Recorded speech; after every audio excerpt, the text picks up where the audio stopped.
Kembali bersama kami pemirsa, PT Venteni Fortuna International Tbk mencatatkan lonjakan pendapatan sebesar 66,81% sepanjang 2024.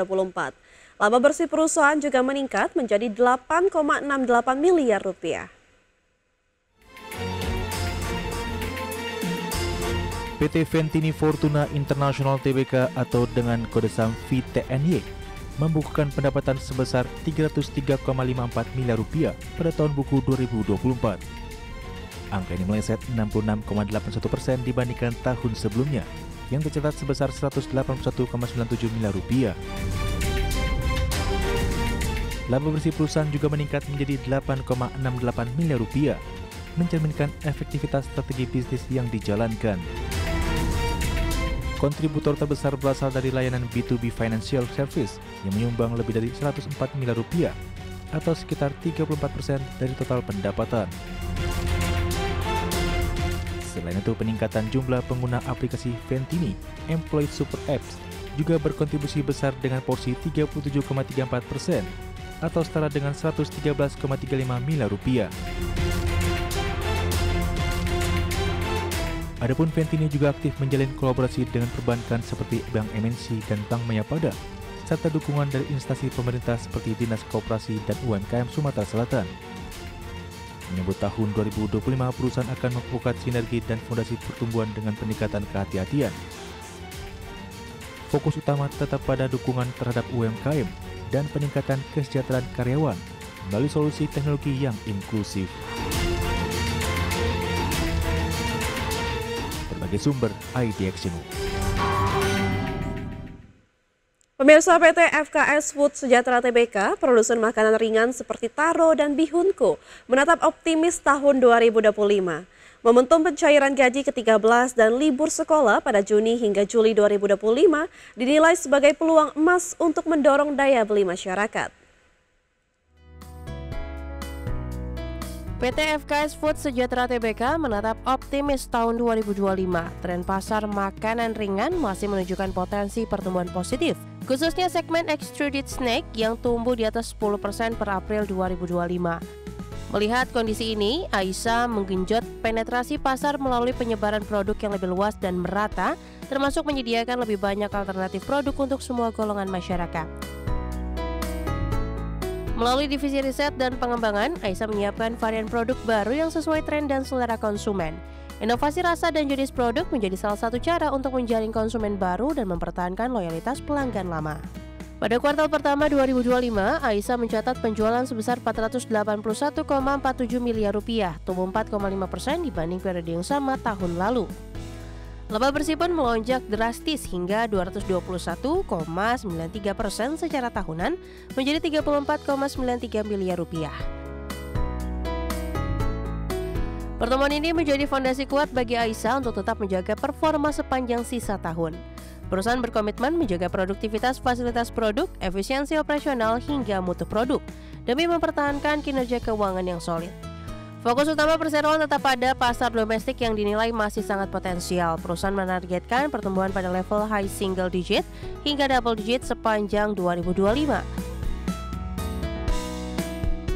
Sementara untuk ekspor, Aisyah memilih fokus pada pasar yang dinilai less disruptive atau lebih stabil demi meminimalkan resiko dari gejolak geopolitik dan perang tarif global. Dengan kombinasi strategi pasar, inovasi produk, serta efisiensi operasional, Aisyah percaya diri menjaga pertumbuhan hingga akhir 2025. Dukungan stimulus ekonomi dan tren konsumsi yang membaik menjadi katalis utama optimisme perusahaan di semester kedua ini. Berbagai sumber, IDX Channel.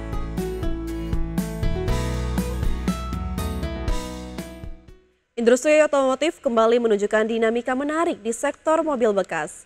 PT Autopedia Sukses Lestari Tbk menganggarkan belanja modal sebesar 20 hingga 30 miliar rupiah untuk membuka showroom baru Caroline.id sebagai bagian dari strategi ekspansi di 2025. PT Autopedia Sukses Lestari Tbk menganggarkan belanja modal sebesar 20 hingga 30 miliar rupiah untuk membuka showroom baru Caroline.id. Langkah ini diambil di tengah kondisi ekonomi yang penuh tantangan, namun peluang di segmen mobil bekas terus tumbuh signifikan. Caroline.id adalah lini utama ASLC di segmen mobil bekas retail. Hingga kuartal 3 2024, showroom ini telah mencatat pendapatan sebesar 416,8 miliar rupiah atau naik hingga 35% year on year dengan penjualan lebih dari 2.400 unit mobil. ISLC menilai kondisi ekonomi yang sulit mendorong konsumen untuk beralih dari mobil baru ke mobil bekas. Perseroan menegaskan hal ini menjadi momentum strategis tren pelayanan mobil bekas diperkirakan masih menggeliat di tahun 2025. Data industri menyebut pasar mobil bekas per tahun mencapai hampir 1,8 juta unit, dengan potensi terus meningkat seiring pembiayaan kendaraan bekas yang stabil melewati 10% year on year. Peningkatan kinerja finansial ISLC terlihat dari laba bersih tahun 2024 yang mencapai 50,3 miliar rupiah atau naik 88% dari tahun 2023. Angka ini menunjukkan investasi pada infrastruktur dan ekspansi benar-benar menggerakkan margin keuntungan. Dengan penambahan 18 showroom Caroline.id pada tahun 2024 hingga 2025, pendapatan dan laba diharapkan naik signifikan secara bertahap. Alokasi capex 20 hingga 30 miliar rupiah akan difokuskan pada pembukaan showroom di wilayah potensial baru. Hingga akhir tahun 2024, Caroline.id sudah memiliki 16 showroom di Jakarta dan Jawa Barat, termasuk kantor flagship di Soekarno-Hatta Metro Bandung. Selain itu, ISLC juga menyewa lahan dari induk usahanya ASSA di Jakarta Selatan dan Medan memperkuat keadaan offline dan membangun brand lokal yang kuat. Berbagai sumber IDX Channel. Pemirsa, PT Bukaka Teknik Utama Tbk mencatatkan nilai kontrak baru sebesar 950 miliar rupiah di semester 1 2025 atau setara 43% dari total target kontrak baru sebesar 2,2 triliun rupiah. Perseroan optimis bisa mengejar sisa kontrak di paruh kedua tahun ini. PT Bukaka Teknik Utama Tbk mencatatkan nilai kontrak baru sebesar 950 miliar rupiah di semester pertama 2025. Manajemen menyampaikan beberapa proyek diperkirakan mundur ke kuartal berikutnya. Sektor minyak dan gas masih memiliki prospek menjanjikan dengan margin tinggi dan persaingan relatif lebih kecil. Hanya ada kurang dari 10 perusahaan konstruksi atau EPC besar di sektor migas. Kondisi ini menjadi peluang besar bagi perseroan yang telah berpengalaman lebih dari 20 tahun dalam layanan kepada perusahaan minyak. Sejak Maret hingga Juli 2024, Bukaka mengirimkan 215 unit SRP Surface ke Oil and Natural Gas Corporation India. Perseroan juga telah membentuk entitas baru di India untuk kembali mengikuti tender ke lokal setelah perubahan regulasi di negara tersebut. Perseroan mengatakan realisasi pendapatan dan laba pada kuartal 2 2025 diperkirakan lebih rendah dibandingkan tahun sebelumnya karena penurunan belanja infrastruktur pemerintah dan melemahnya agresivitas BUMN karya. Diversifikasi usaha ke sektor migas dan pertambangan diharapkan mengimbangi tekanan kinerja tersebut. Berdasarkan laporan keuangan kuartal pertama tahun ini, Bukaka mencatatkan pendapatan sebesar 678,86 miliar rupiah atau turun 25,85% secara tahunan dibandingkan 915,57 miliar rupiah pada periode yang sama di tahun lalu. Penurunan pendapatan ini menyebabkan laba bersih juga menurun menjadi 162,42 miliar rupiah atau turun 5,71% dibandingkan laba bersih 172,26 miliar rupiah pada kuartal 1 2024. Berkurangnya belanja infrastruktur domestik dan kinerja BUMN karya yang kurang kondusif mendorong Bukaka mengincar proyek di luar negeri. Perseroan berencana membentuk entitas baru bernama Bukaka Oil and Gas Private Limited bekerjasama dengan perusahaan India, 3D Integrated Solution Limited. Perusahaan ini resmi terdaftar di pemerintah India sejak 29 Januari 2025. Sebagai sumber IDX Channel. Pemirsa, dari berita emiten kita beralih ke update IHSG pada penutupan pertama pada hari ini, di mana IHSG hari ini ditutup melemah 1,41% ke level 7.781. Adapun saham-saham yang mengalami penguatan atau top gainers antara lain adalah